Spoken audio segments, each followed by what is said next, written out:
Scarless thyroid and parathyroid surgery is very similar to traditional surgery.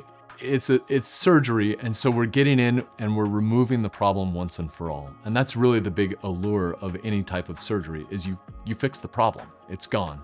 Scarless surgery offers the primary advantage of not having everybody know that you had surgery. There's no visible scar on the outside of your neck.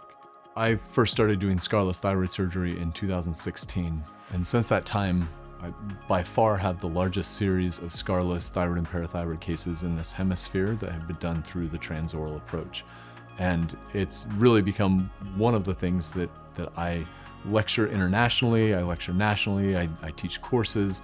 I do a lot of different things on this technique because it's something that I believe in. It's something that other people have adopted across the country. And compared to some of the other remote access thyroid approaches, the scarless transoral approach actually has gained more followers in the early years since it was first described relative to other procedures. But here at the Russell Center, in addition to normal surgery, we do more scarless thyroid and parathyroid surgery than any other center in North America. Surgery can be scary. Anytime that you know that you need to have surgery, it doesn't matter if there's a scar or there's not a scar, you're usually anxious as well because you have cancer or an overactive thyroid or something that you're worried about.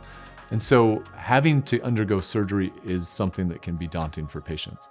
Instead of making the incision here on your neck where everybody can see it, we hide the incisions inside of your lower lip. And so by doing that, we use similar instruments to when you have a gallbladder surgery or something like that, just those small keyhole incisions.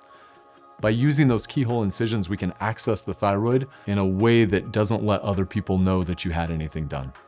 Who's the perfect patient for scarless thyroid or parathyroid surgery?